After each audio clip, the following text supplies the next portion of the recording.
ბიტკოინის რეზერვის შექმნა ნელ-ნელა ხდება დიდი და ასევე პატარა კომპანიებისთვისაც სტანდარტი. აქაც საქართველოში ვნახულობთ, რომ დეკლარაციებში რამოდენიმე პოლიტიკოსაც აღმოჩნდა ბიტკოინი. ეგეც საინტერესოა, მე მგონი ამერიკამ უნდა შექმნას რამე ალტერნატივა, რომელიც სწრაფი იქნება, ხელმისაწვდომი იქნება და ახალი იქნება. და შესაბამისად stable coin-ების გაძლიერება მხოლოდ ამერიკის ინტერესებს შეიძლება ეს მოხდეს დოლარში და არა რაღაცა სხვა ვალუტაში. რეალურად რა გააკეთონ? უყურებენ USDT-ის, ტეზერის შემოსავალს, მოგებას კვარტალურს და წლიურს და ყველს უნდა რომ ამის წილი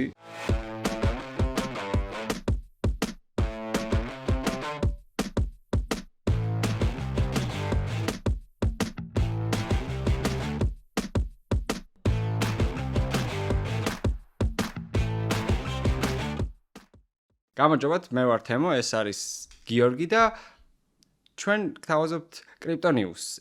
ეს არის გადაცემა, რომელსაც ვწერთ ყოველ კვირას. თუ გაინტერესებთ, გამოვყევით ბიტნეტის არხზე და აუცილებლად ან საინტერესო ახალ ამბებს გაცნობთ ყოველ კვირას. დღეს როგორც წესი დავიწყებთ ბიტკოინის ფასზე საუბრით, რადგან როგორც ჩამოყალიბდით, ეს არის ჩვენს სფეროში ყველაფრის კატალისტი, ასევე ვისაუბრებთ სტაბილური კოინების ინიციატივაზე, ანუ რომელსაც ამერიკის მთავრობა ძალიან აქტიურად აწვევა და ასევე დაგააპდეითებთ Circle-ის IPO-ს შესახებ. დავიწყოთ, აბა. მოკლედ, ამ კვირაში ბიტკოინის ფასმა, ასე ვთქვათ, კვირის all time high დადო და მიაღწია $110,000. ეს ძირითადად გამოწვეული იყო საკმაოდ აქტიური ინსტიტუციური ათვისების შედეგად, როგორც წინა გადაცემებში ვახსენეთ, ასე ვთქვათ, ბიტკოინის რეზერვის შექმნა ნელ-ნელა ხდება დიდი და ასევე პატარა კომპანიებისთვისაც სტანდარტებისთვისაც უკვე. ხო. კი ბატონო, ანუ რა ვიცი, ჩოლივაც მიუხედავად იმისა, რომ ყველა ისე ვიძახდა, რომ ისე ყვებით მივდივართ, დასტაბილურდა ბიტკოინი და თავის რაღაცა რეინჯში თამაშობს და ველოდებით დიდ აფეთქებას. ან იქით, ან აქეთ და ვართ მაგის მოლოდინში, მაგრამ ხო ჯერჯერობით ისე პოზიტიური ნიუსები გრძელდება, ქვეყნები ემატება, ასე შემდეგ. ამერიკაში ტრამპი და ილონი შეთანხმდნენ და შერიგდნენ ისევ და მანდაც უკვე სტაბილურობის გაცდები გვაქვს. ეს შერიგება ის არის და ანუ დიდი ქვეყნების გარდა, მაგალითად ისეთი ქვეყნები როგორც არის ბუტანის რესპუბლიკა, ანუ სამეფო. დედაქალაქი? პროსტორად? არ ვიცი. ძალიან პატარა არის მე. ხოდა, მოკლედ ეს ქვეყნებას დაიწყეს ბიტკოინის რეზერვების შექმნა, კომპანიებმა, ანუ საინტერესო არის, რომ ერთ-ერთი იაპონური კომპანია Metaplanet, რომელიც იყო რაღაც სასტუმროების ქსელი იყო, ანუ დაიწყეს ბიტკოინის რეზერვების შექმნა და იმდენად კარგად წავიდა საქმე, რომ საბოლოო ჯამში ეხლა თავიდან ბოლომდე მაგაზე არიან ფოკუსირებული. კი ბატონო. აქაც საქართველოში ვნახულობთ, რომ ისა რაღაცა დეკლარაციებში რამოდენიმე პოლიტიკოსაც აღმოჩნდა ბიტკოინი. ეგეც საინტერესოა, მე მგონი წინა დეკლარაციებში ეგრე არ იყო და მოკლედ, რა ვიცი, სოფლიოში ყველა ყიდულობს ბიტკოინს. ამდენად. და ეს ასევე კავშირში არის ჩვენ შემდეგ ახალ ამ ბავთან, რომელიც არის ამერიკის Genius Act-ი. ეს მოიცავს ამერიკის შეერთებულ შტატებში სტაბილური კოინების აქტიურად დანერგვას, რაც მიმართული არის ტრამპის დაპირებისკენ, რომ ამერიკა უნდა გახდეს ახალი კრიპტო ჰაბი. კი ბატონო, ძალიან საინტერესო არის და აქ რა მთავარი მიზეზი რატო? იმიტომ რომ მოკლედ ამერიკის სახელმწიფო ხვდება და ზოგადად დოლარის დომინაცია არის ძალიან მნიშვნელოვანი რაღაცა. ანუ რეალურად აქ ყავს ამერიკა, მეორე მხარეს ჩინეთი, ხო, როგორც ყველაფერში და სოფლიოში მიდის ბრძოლა, რომელი ვალუტა უნდა იყოს მთავარი, რომელიცაც ჩვენ რაღაცეებს ვფიქრობთ, ვყიდულობთ და ასე შემდეგ. ხო, ეხლა კარგად მოგეხსენებათ, საქართველოში ბინების ფასები იქნება თუ მანქანის ფასები, ძირითადად არის ხოლმე დოლარი. თუ უნდათ რომ ძვირად გაყიდო, მაშინ ევროს კი ედება ხოლმე, მაგრამ ძირითადად დოლარზე ვლაპარაკობთ. და ძალიან ბევრი ტრანზაქცია კეთდება რა თქმა უნდა დოლარში. მაგრამ ამას ბევრი პრობლემაც მოყვება, ხო? SWIFT-ი, რომელიც არის ის ნეტვორკი, რაშიც ხდება დოლარის ტრანზაქციები, საკმაოდ ნელი არის და ჩინური და რაღაცები უფრო სწრაფია და ევროპაც მუშაობს SEPA-ზე, რაც კიდევ უფრო აჩქარებს და რეალურად ამერიკამ უნდა შექმნას რამე ალტერნატივა, რომელიც სწრაფი იქნება, ხელმისაწვდომი იქნება და ახალი იქნება. და შესაბამისად stable coin-ების გაძლიერება მხოლოდ ამერიკის ინტერესებს შეიძლება ეს მოხდეს დოლარში და არა რაღაცა სხვა ვალუტაში. და იმიტომ აკეთებს ამ ყველაფერს მარტო ხო რატო არის რეალურად ეს ტრამპის შეპირება რა. და საინტერესო არის ისიც რომ ზოგადად კრიპტოს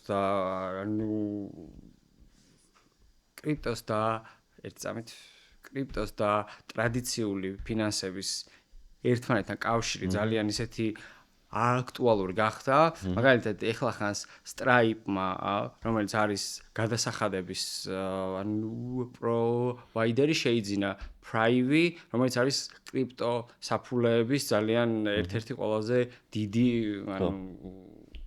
ინფრასტრუქტურა და საინტერესო ამ ყველაფერს რა სიახლეები მოყვება. თან Stripes უკვე მანამდე კაიხნის წინ 2 წლის წინ თუ 1 წლის წინ შეძენილი ყავს კომპანია Bridge, რომელიც ზუსტად payment-ებს აკეთებს სტაბილური coin-ებით სოფლიოში ყველა ადგილას და მოკლედ მიდის შეიკრა ხო ის წელწრეს კრავს რა, დიდი მზაობა მიდის, იქ ბანკები არიან ცალკე, იქ არის Robinhood-მა რომელმაც შეიძინა Bitstamp-ი, Stripe-მა რომელიც ეს და ყველა უკვე მუშაობს ამ მიმართულებით, რომ რეალურად რა გააკეთონ? უყურებენ USDT-ს, Tetheris შემოსავალს, მოგებას კვარტალურს და წლიურს და ყველას უნდა რომ ამის წილი წაართვას Tethers.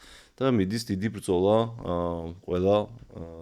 ყველა ადგილას სადაც შესაძლებელია და აქ ძალიან საინტერესო იქნება ეხლა Tetheri არის თვითონ არ არის ამერიკული კომპანია, ხო? არის შვეიცარიაში შექმნილი, მე მგონი ეხლა ელ-სალვადორში არიან გადასულები head office-ად და მეორე მხარე შემოდიან უკვე ეს ამერიკული კომპანიები და მან უკვე საინტერესო იქნება Tethers რამე შეზღუდვებს ხო არ გაუკეთებენ, თუნდაც ეს ამერიკელები. უკვე აქვს ევროპაში, ხო? ევროპაში ხო, ლიცენზია არ აიღო Tether-მა და შესაბამისად Tether-ით ვაჭრობა ევროპაში უკვე აღარ გამოდის და ამერიკაში ხო, ევროპაში ხო და კიდე რაღაც ახლები იქნება, მაგრამ აქ ერთი მთავარი თემა არის, რომ Tether თვითონ კომპანია ყიდულობს ეგრეთ წოდებულ treasury bill-ებს, ანუ ფულს ასესხებს ამერიკას და არის top 20-ში ფულის ვინც ყიდულობს ამ treasury bill-ებს და ანუ მან ეგრე ამყარებს თავის პოზიციებს ამერიკაში. ეხლა უცბად რო გაქრეს ამ ხელა შეფწყიდველი, ეგეც პრობლემა არის, ხო?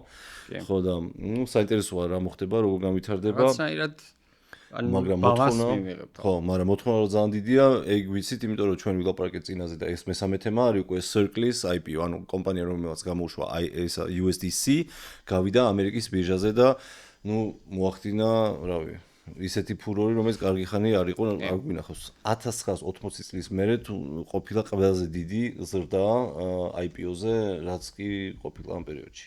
ეგეთი შედეგი დადო. ხო, თან საინტერესო ის არის, რომ Circle-მა ჩვენც ვილაპარაკეთ მაგაზე, რამოდენიმე მილიარდის წილი წინასწარ გაყიდა, სანამ IPO იქნებოდა და მაგითი დაკარგა 3.8 მილიარდი დოლარი. იმიტომ რომ IPO-ზე რო გასულიყო და ის ფასი რაც დღეს არის, სამჯერ უფრო მეტი გამოდის. და რეალურად იმ ხალხმა ერთ დღეში ვინც შეიძინა მილიარდის რაღაცა წილები 3x-ი დადო ეგრევე. ეხლა ფასი რა არის? ეხლა არის $117 ღირს და IPO-ს ფასი იყო $31 გაიხსნა თითო აქციის ფასი. კი ბატონო, ეგ არის ხოლმე ან თვითონ ეს ბანკები ან როგორ ხდება IPO, ხო, თუ ვინმე საინტერესებს, არის რაღაცა კომპანია, მიდის რამოდენიმე ბანკთან და ეუბნება მე მინდა რომ ბირჟაზე გავიყვანო ჩემი კომპანია. ისინი אומרים, ოკეი, მანახე შენი ციფრები, იქიდან აუდიტები უნდა იყოს არაერთი ექსტერნალი ისინი ესე. ხო, და ეხლა ამერიკაში ისედაც ეხლა Circle-ის კომპანიას ისედაც ქონდა ყველაფერი და მე მიდის იქ ვაჭრობა, რომ აბა რა ფასით უნდა გავხსნათ მოთხოვნა იქნება არ იქნება და ეს Wall Street-ი ცდილობს რომ დაბალ ფასში გააკეთოს, იმიტომ რომ უფრო დიდი ინტერესი იყოს და შენ კომპანიის ინტერესებში არის რომ მაღალ ფასში იყო და უხდით ან უდიდეს ფულს $67 მილიონი გადაუხადა რამოდენიმე ბანკს Circle-მა ამ IPO-ს ამბებში. ხო, და მე იყებ ესეთ შედეგს, რომ რეალურად არასწორად იყო შეფასებული კომპანია, შეიძლება ესე ითქვას, იმიტომ რომ 31 დოლარად რო იხსნება და 2 დღეში რო 117-ზე ადის, ესე იგი ბევრად უფრო დიდი მოთხოვნა იყო Circle-ზე, ვიდრე Wall Street-მა ამ შემთხვევაში გათვალა და კომპანიამაც და ფული დაკარგა რეალურად. ანუ Coinbase-ის IPO-სთან შედარებითად საკმაოდ ეს იყო, რა ქვია, ანუ ეს მოთხოვნადი იყო გაცილებით, რადგან ეხლა ანუ დროც და სიტუაციაც საკმაოდ სხვა არის, ვიდრე Coinbase-ის IPO-ს დროს იყო. კი, ბევრად უფრო გარკვეულია ყველაფერი. ერთი საინტერესო ფაქტი არის, ანუ რა თვითონ კომპანია ივაჭრება 140 ჯერ უფრო ძვირად, ვიდრე აქვს earning-ები, ანუ შემოსავალი რაც აქვს კომპანიას. რაც არის უდიდესი მულტიპელი, ეგ არარეალისტური არის, იმიტომ რომ ეხლა ჩათვალე, რომ შენ ამბობ, რომ ეს კომპანია შემდეგი 140 წელიწადი შეძლებს, რომ ეს შემოსავალი შეინარჩუნოს, რაც 140 წელიწადი დიდი ხანია მოკლედ. ხო და აქ ორი რაღაცა ჩანს. ერთი რომ კრიპტო IPO-ებისთვის მზად არის სოფლიო და ძალიან ბევრს უნდა რომ ამ ინდუსტრიაში შევიდეს და ძალიან ცოტა არჩევანი აქვს კრიპტო კომპანიებში, რომელიც ბირჟაზე არის, იმიტომ რომ არის რეალურად Coinbase, რამოდენიმე ევროპული პატარა კომპანია და მაინერები არიან ამერიკაში. მაგრამ ის რომ დიდი კომპანია იყოს კიდე ბირჟაზე, მე არ მახსენდება. ანუ ის ალბათ treasury კომპანიები, ანუ MicroStrategy და კი, ხო, მაგრამ მაგრამ ეგ MicroStrategy Bitcoin-ის ისა, ხო, ანუ იგივე Bitcoin-ს ვიდულობ, ხო. ანუ ის რომ კრიპტოში რომ მუშაობდეს ეგეთი კომპანიების ბირჟაზე ძალიან დიდი ნაკლებობა არის და ძალიან დიდი ინტერესი არის. რაც ნიშნავს, რომ დაინახავენ სხვები Circle-ის წარმატებას, დარწმუნებულობა, ეხლაც უკვე მიდის მუშაობა, რომ ეს მეც მინდა და ბევრს ნამდვილად კი, ანუ გამოთქვა არაერთმა კომპანიამ ინტერესი და ბევრს ვნახავთ სავარაუდოდ. კი, ძალიან ბევრს ვნახავთ და სერიოზული ბუმი იქნება. რაც ეხლა ჩვენ ნიუსებში ისე გამოგვდის, რომ ყველაფერი კაია კრიპტოსთვის, მაგრამ ეს ნამდვილად კარგი არის, იმიტომ რომ ჯერ ესეთი იმ გარემოში უკვე ღიად უნდა აჩვენოს ყველა კომპანია თავისი შემოსავალი და ასე შემდეგ და ყველასთვის გასაგები იქნება, როგორ და რას აკეთებენ კრიპტო კომპანიები და რა თქმა უნდა ნდობაც იზრდება, იმიტომ რომ ამ ინდუსტრია იზრდება და ეს ინდუსტრიის წარმომადგენლები რეალურად არიან ყველაზე დიდ ბირჟაზე სოფლიოში, რომელიც არის რა თქმა უნდა ნიუ-იორკის Stock Exchange. ნამდვილად. ეგ არის ხო დღევანდელი ამბები, მეტი სიახლე. ანუ საკმაოდ სუყე ისინი გქონდა, რა ქვია, ამბები, ასე ვთქვათ, და ანუ გლობალური ბაზრისთვის საინტერესო. თუ არის რაღაც კონკრეტული თემა, რაც გაინტერესებთ, რაღაც კონკრეტული სექტორი, აუცილებლად კომენტარებში მოგწერეთ, ანუ გამოიწერეთ ჩვენი გვერდი და ანუ ჩვენ მაქსიმალურად შევასწავლეთ, რომ ეს ინფორმაცია მოგაწოდოთ. მადლობა ყურადღებისთვის, დროებით. ახონდეს.